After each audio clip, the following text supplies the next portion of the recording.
And do we ever have a busy Sunday schedule coming your way? Not only do we have the 135th running of the Breeders' Stakes, the third jewel of Canada's Triple Crown, but we got football. We got Blue Jays to watch today as well. You notice I'm pointing to all the different TVs here in the studio, and you got me and Jeff to take you through it.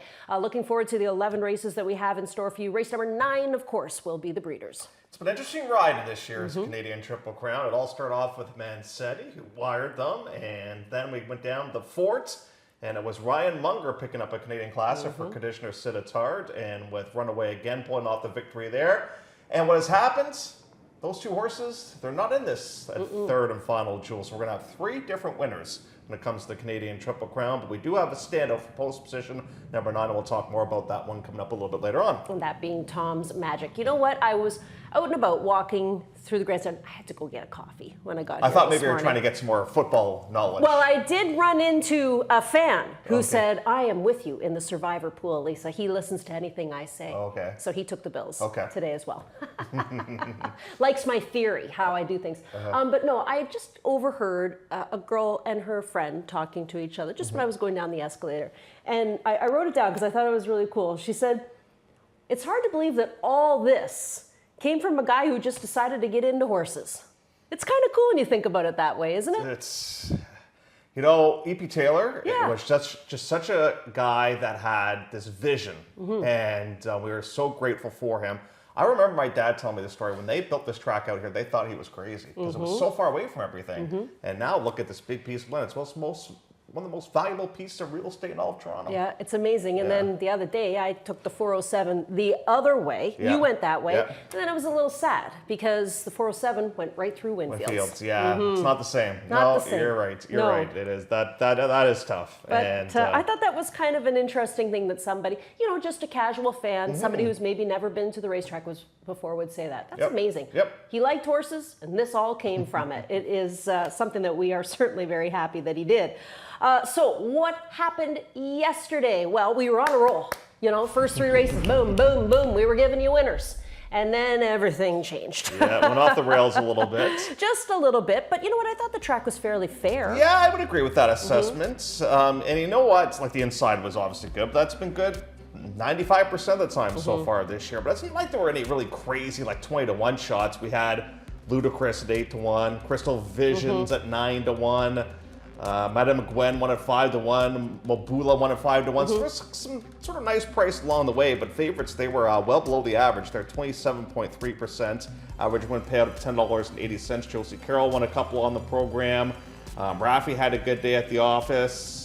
So did Pietro. He won a couple. Yeah, Pietro as well. Fraser won a couple. Yeah, that's right. So Fraser won with Ludacris and one with Golden Canary, who was a bit of an overlay. So yeah, you know, the wealth was kind of spread around everywhere, but a lot more turf races today. Yes, and we are in lane 2. The turf is listed as firm. And as far as the morning training was concerned, here's what our clocker Ernie Perry saw this morning. Now he rates the track a 3 out of 5. That's one of the lowest ratings we've ever seen. I don't think I've ever seen him give anything below a 3. No, that's slow though. That is slow. And the horse to watch is Cloud Dancer. Surprise, surprise. Another nice horse from the Theranos outfit that we haven't seen race as of yet. And again, Willie's just had a very strong year. You know, very, very strong year. One of my favorite angles to play with him is if they don't win first time out, usually second time out, they're pretty good. And the best wagering race is in race number 6, according to Ernie. Unfortunately, we lost the morning line favorite there in War Strategy. There's a ton of pace in that race. And we'll see what materializes in that particular event. All right, we got 11 races to get through this afternoon, and we got to watch those. We got to make sure we're watching the NFL. We got to make sure we're watching the Blue Jays today as well. But we're going to get started with our handicapping selections and our topics for the day. Starting in race number 1, the topic, of course, is rookies. And we have some rookies in the opener on the program here today, and we're on the inner turf course with these horses. It's a maiden optional 40 going 1 mile. Now keep in mind that we are in lane 2. The turf is listed as firm. A vet scratch of the 2 and a steward scratch of the 4 gets us down to a scratch reduced field. But we have a few first-time starters. Actually, it's a father-son first-time starters. Holy Mirage, a first-time starter here for Kevin Attard with Pietro Moran, and Tino Attard with the first-time starter with Rafael Hernandez. Yeah, so we'll touch on the inside horse. So this is a filly, and I might be overanalyzing this, so I kind of wanted to get your opinion on this.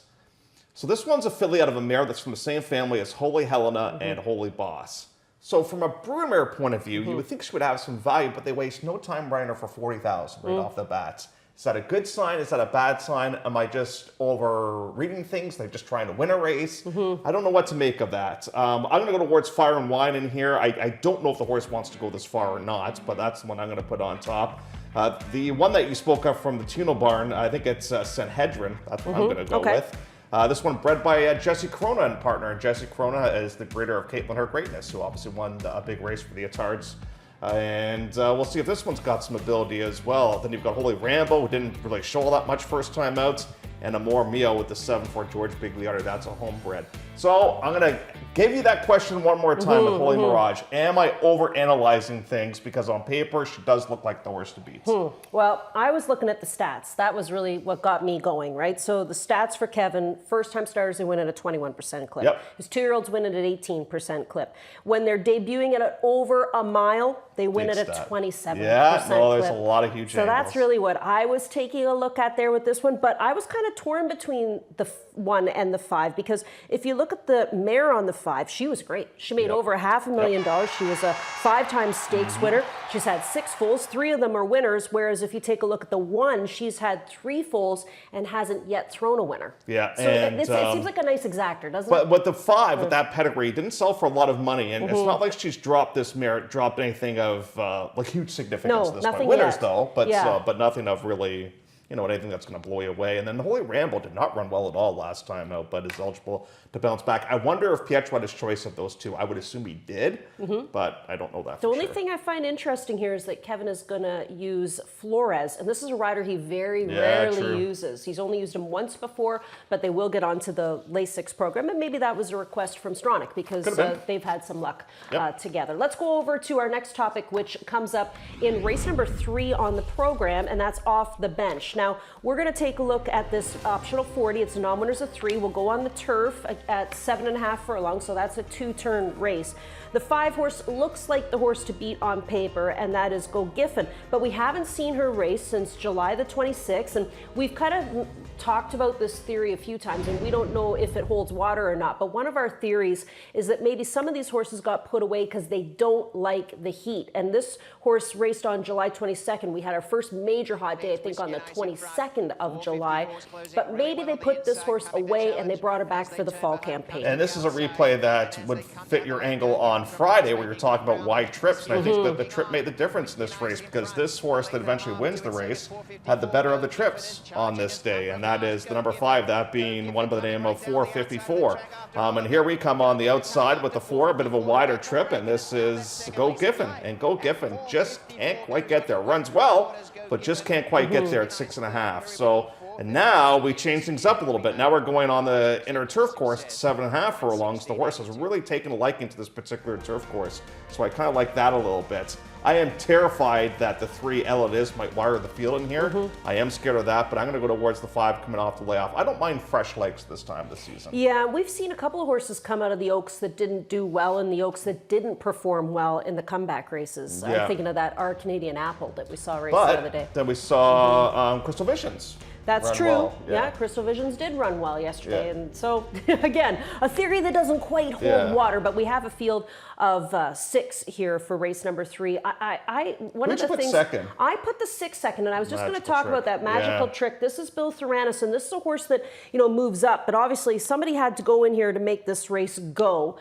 To fill with a field of 6. This is a horse that he claimed for only 25, and they're running for 40 today, but he does get Rafael Hernandez, and that is a very strong jock-trainer combination. No, that's a great point. It does like this particular turf course, too. It's more than capable. I don't think this is a very salty race by any means, so I don't necessarily view that as a massive move up in class. No, I think the horse actually fits in there, even with the move up in class. Let's go to our next topic, because this one, Jeff and I were pulling hair out today when we were discussing the pick 4. It is not easy.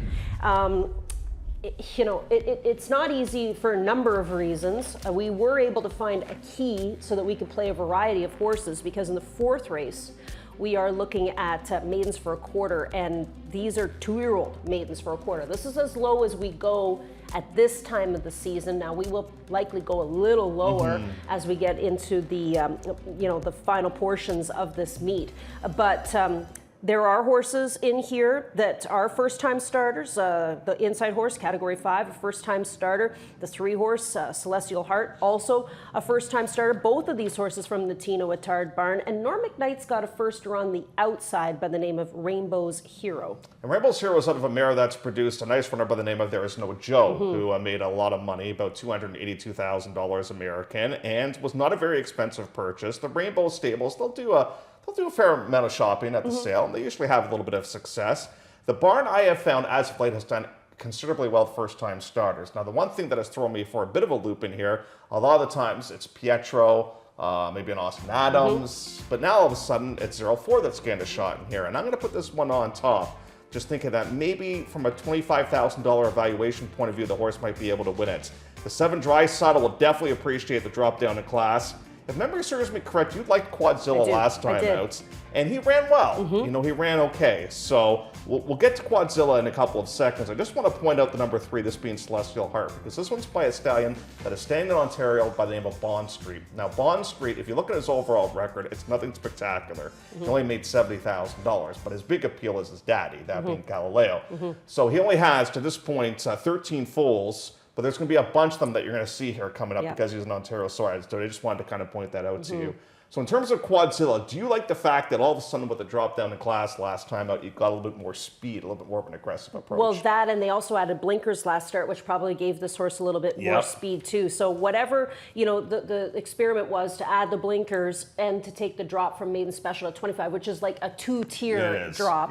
That worked out. The issue was they hooked up with a Bill Theranos horse by the name of Kentucky Bill, who, from what I remember, I think had some decent pedigree as well, right? And it didn't break very well on that day and was able to pull off kind of a mild upset on that particular occasion. It ran very, very well. I think you're kind of on to the logical player in that spot because we don't know about these first-time starters, right? Yeah, exactly. So. And, I even used Chirkop's horse, Digital Security, because this one also took that same drop from Maiden Special in for 25 last start, and they got a 4th-place effort. What did they change? They had a Lasix, and Lasix really did help with this horse. So I'm going to stick with those 2 here as opposed to using the firsters. But, there are siblings on today's program, just a little racing oddity. The 3 Celestial Heart is a sibling to Prime Plus One, who will be in race number 2. And what else is interesting is that mare, I was looking up her, she's from the same family as Deputy Curious Blues, Nook, Bucephalus, like some a lot of really horses. nice horses that we remember back in the day.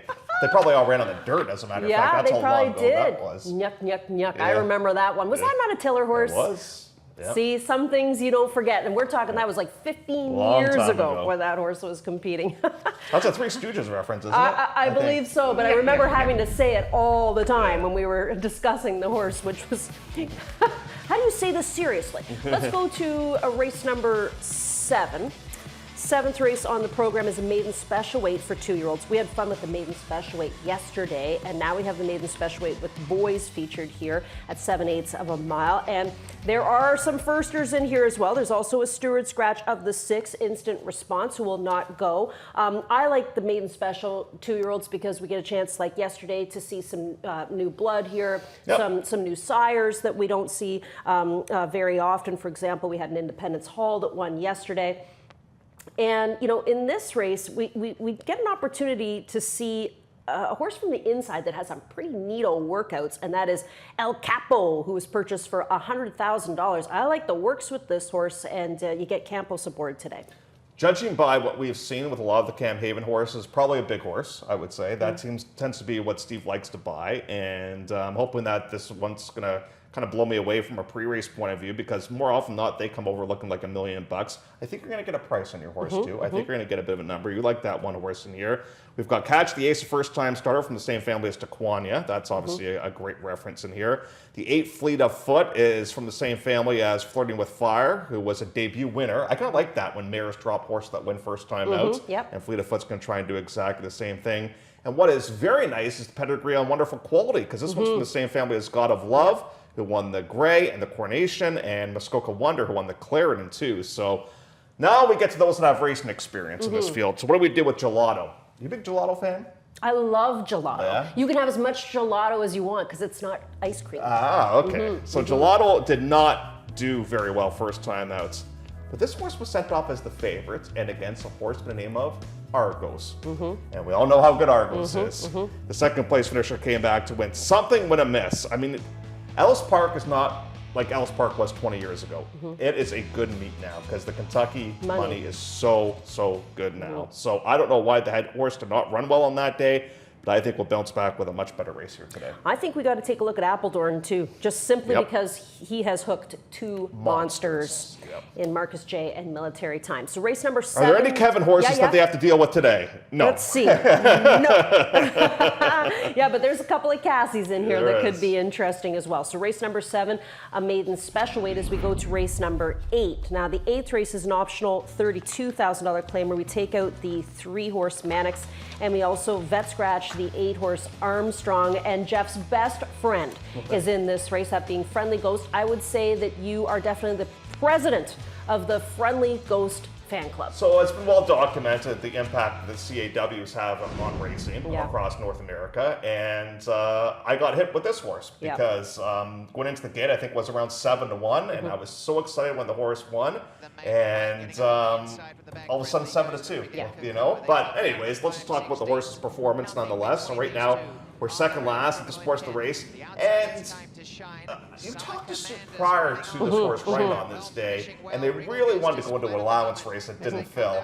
But I want you to watch really when Savachi kind of asks his horse coming up in just a couple of seconds, like really gets into him coming up right. He's kind of asking right now, but right here. Just watch him now. Just kick on. And he beat Summer Commander. I know. Good horse.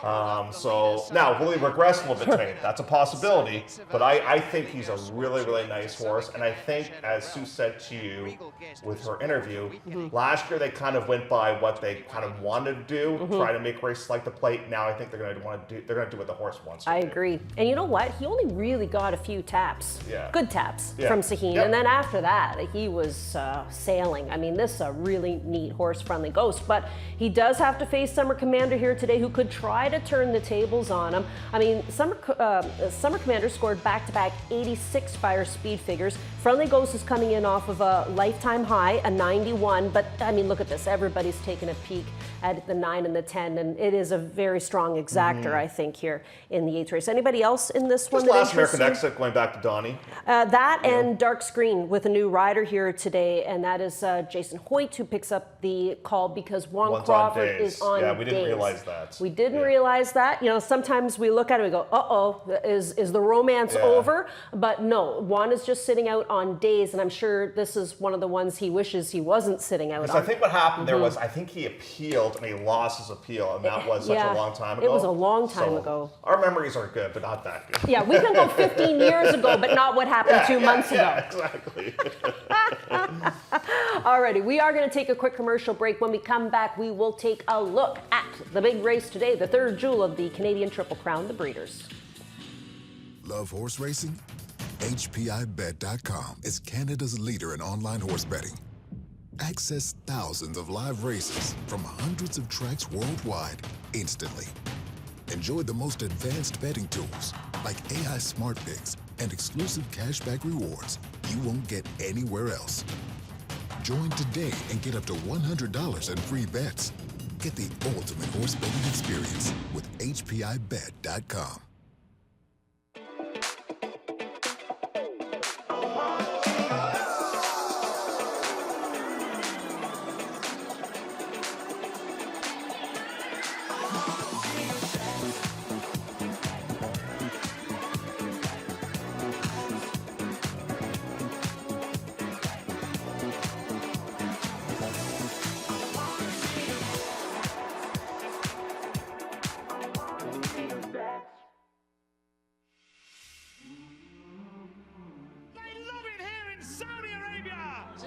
Race in the world.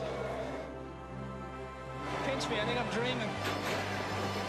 They're off to the Dubai World Cup. And they're into the stretch. Two of the great racehorses in the world. Giant Killer, by name and by nature. A race for the ages.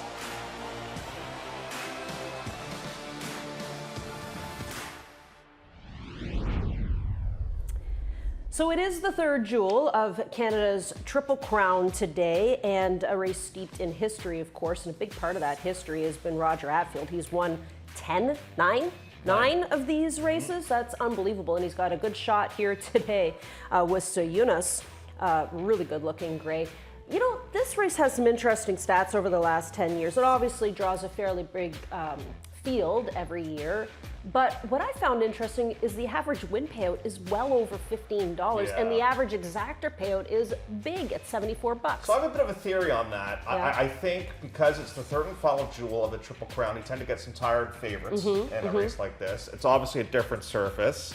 More often than not, it's on the E.P. Taylor turf course. All the time. It's going to be at a mile and a half, so that could be a bit of a quirky distance. Now, the post-position stats, I think they're kind of irrelevant this year just because it's on a different course. Right. But just think, you and I, when we retire at our cottage, about Yes, 15 years from now, we can say, I remember when they ran the King's Plates and Queen's Plate with no fans because of COVID. Yeah. I remember when they ran the Breeders on the inside turf course. I remember when we had dirt on the inside turf course. Yes, that's right. I remember Nyuk Nyuk Nyuk. I remember when we had wrong way races.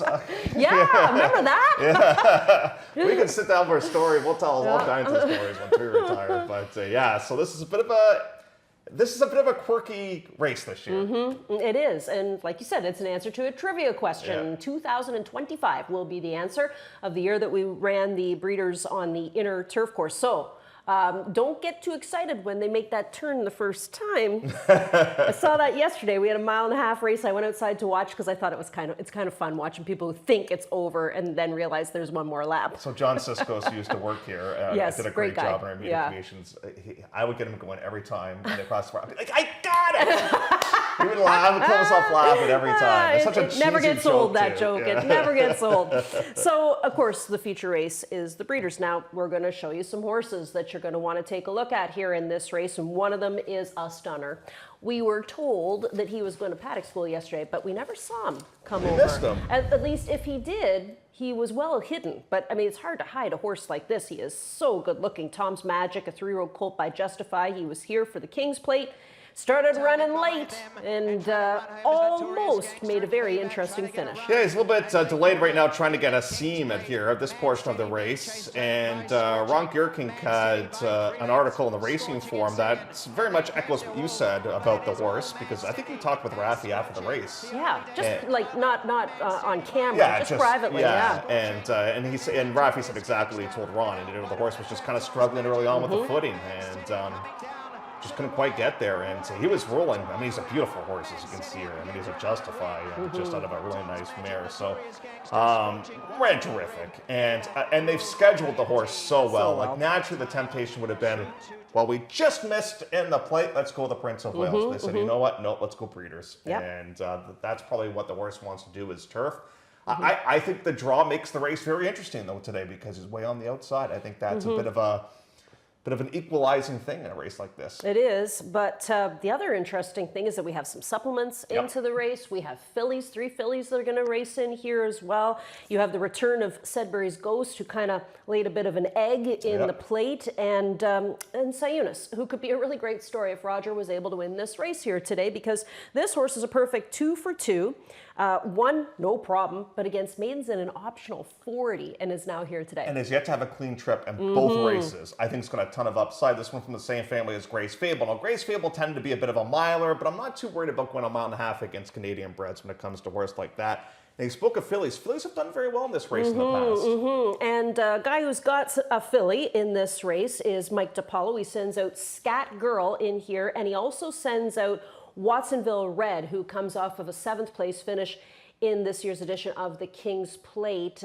One of our communications employees, Paul Savalaggio, was able to catch up with Mike DiPaolo and ask him about his 2 entrants. Well, she ran a real good race that day. The Wonder used to be 1.25 miles. They shortened it to 1.16 miles. She galloped out really well. Matter of fact, they needed the outrider to pull her up in that race. And poor Rico Walcott had gotten to know her real well, and unfortunately got injured, so we were looking for a replacement. And now we have Mr. Fukumoto. So hopefully they get along well and come running. Right on. Well, I'll ask the same for Watsonville Red. As you've noted in the past, he's a stayer. Just how do you see his closing style action in a rare 3-turn, mile and a half on the compressed inner turf course here? Well, you're going to look at his form and say he doesn't like the grass because he was 7th on the turf and he was 5th on the turf. But those races were both going a mile, and this horse is a stayer. He came running in the plate. Unfortunately, he didn't get there in time, but I think a mile and a half's going to be right up his alley. Nice. And, how did he come out of the plate, Mike? How's the preparation and conditioning been over the last 6 weeks, say? You know what? He come out of the race in great shape. I asked Mr. Russell if he'd let me. I said, I need a favor. He said, what's that? I said, I need 6 weeks. I want to give him a break and not go to the Prince of Wales and wait for the breeders. His mother win the Maple Leaf, which is a mile and a quarter, sort of as far as they write filly races.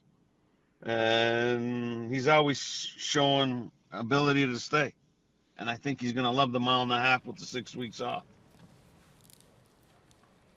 So some good insight there from conditioner Mike DiPaolo, who will be busy this afternoon in the Breeders' Stakes. But one of our favorites, if you don't like Roger, then you might as well get out of Woodbine.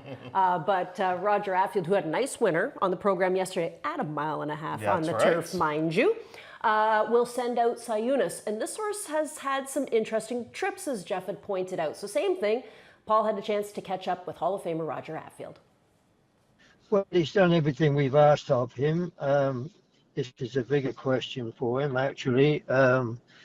He's only won, he's won a couple of races, but they've been restricted races to Ontario side or $40,000 claimers. So he hasn't been tested too much, but he's been impressive for what he's done. And we thought we'd give him a shot at this race anyway, and it's unknown territory, distance-wise and what have you. But we're going to give it a little shot and see what happens. I can promise you he will be the best dressed person here today at Woodbine. I can't wait to see the outfit Roger's got for today. And here are the selections for race number 9, of course, the Breeders' Stakes. 9th race will kick off the final pick 3 on the afternoon as well. Okay, we still have a few more things to cover, and horses are, they're going to be coming in the paddock any minute now. Tom's Magic, of course, as Robert says, do you believe in magic? I sure do. Tom's a hunk. He is. He's a big, good-looking individual. So if you want to see some nice horse flesh, come down here and get a look at Tom's Magic in race number 9. Race number 10 is how we kick off the late double. This race an optional $50,000 claimer. Now you saw Little Teddy win the stakes race last week. Will you see Giant Teddy win race number 5 on today's race number 10 on today's program at 3/4 of a mile? Really good right now, especially those 5 furlong inside turf course races. You've got Old Chestnut, who's going to drop down to class here today. Already a stakes winner this season. I'm going to go towards Society's Thunder, though. I just, he's due. I know. He's really, really due to get a victory here today. And unfortunately, he lost a race earlier on this season through disqualification. But he's been so close, and he can handle the main track A-OK as well. So I'm going to go towards Society's Thunder there on that spot. I'm taking a flyer on Giant Teddy today. Why because not? You know what? He came back off the claim in the Vice Regent, and he almost got there. And then he came back in the same race, the optional 50, on the turf at 5/8. And ended up finishing second to Light the Lamp, who's no slouch. And now here he is today, getting back onto the main track. I just think you could maybe get a little bit of a price on him. How lucky am I on today's card to get Friendly Ghost and Poseidon Steel? Oh, two of your favorites. Same day. Unbelievable. That's Jeff's horse crush, is Poseidon Steel, Yes. who comes up in race number 10 for Gordy Colburn. Okay, we have a whole bunch of things to pass along your way, and we have horses coming into the paddock as well. Let's start with the plays of the day for the afternoon. What do you got, Jeff? So I am going to go, coming up in race number 2 with Isaac Leo. Goes off the claim for a barn that's been terrific with that angle. I thought Highly Potent had a kind of disastrous trip last time out, so I'll put that one as my watch lister in race number 5. Best bet's going to be Piper's Factor. Has not had a lot of racing luck recently, and my bounce back is going to be Gelato, who Elisa says is better for you than ice cream, It but is. ice cream tastes better. Well, ice cream tastes better, but it's very rich. You see, in gelato, you can have a whole bunch of it. At least that's what I've been told. I got Isaac Leo, same as you. I just think, going into this small outfit might just be the key to him. Piper's Factor, off of the big work, is going to be a selection for me, as well as El Capo, the first-time starter that we'll see in race number 7. And Friendly goes, why not? I mean, he is so good at this stage. I think we're going to enjoy watching him over the next couple of months. Upstairs we go to Ron and Doug, and we'll see what they pass along. Never Surprised in race number 6 for Ron at for Doug at 8-1. Fleet of Foot for our Woodbine TV prods. That's at 4-1. And Ron Gear King is taking Sundays well. He keeps chasing that horse. Race. He sure does. Yeah. But I don't blame him. It's like getting off the bandwagon. I know. One race too soon. So we'll be watching for that. We have a couple of clocker horses to pass along your way as well, courtesy of Ernie Perry. Starting in race number 5 with Strawberry again at 20-1, Jeff. Ooh, I like that. This barn can't lose right now. Barn's really, really rolling too. And look at this, giving us a price playing the breeders with Scat Girl as well. The Scat Girl had a tough trip last time. It had all kinds of run and nowhere to go in the Wonderwear Stakes, so she might be getting really good right now. And we'll start from post position number 1. Now, yesterday we saw Thundering compete on a very soft turf course down ran at well. Delaware for Pat Dixon. Ran great and just got caught at the wire. And then we were talking about Church and State, who was entered to compete yesterday at Delaware as well, but scratched out of that race to go into a race in New York instead today. And while we were talking about that, through the what's the word I'm looking for? The marvels of technology. Marvels of technology. Dale DeRusso was so nice to send us up a couple of pictures of Church and State from yesterday. He's in the Gio Ponte today. Oh, it at looks Belmont. great. Look at him. I love that other picture. That one needs to go in a frame in the DeRusso household. But yes, we will be cheering for him. That's race number 8. Looks like Dale made the drive down there. There's the Ram truck. Ah, yes, that's not Dale, but yes, that's Dale's truck. So, of course, I wonder if the kids are down there. All decked that'd be a out long in their car ride DeRusso with those outfit. young kids. Oh. Yeah, I have a funny feeling they might have stayed at home and they'll be watching it on TV, cheering for Dad as well. Okay, we have a really busy program. 11 races in store for you today. A big stakes race as the feature. Lots of other sports action going on around the globe as well, and 19 minutes to go before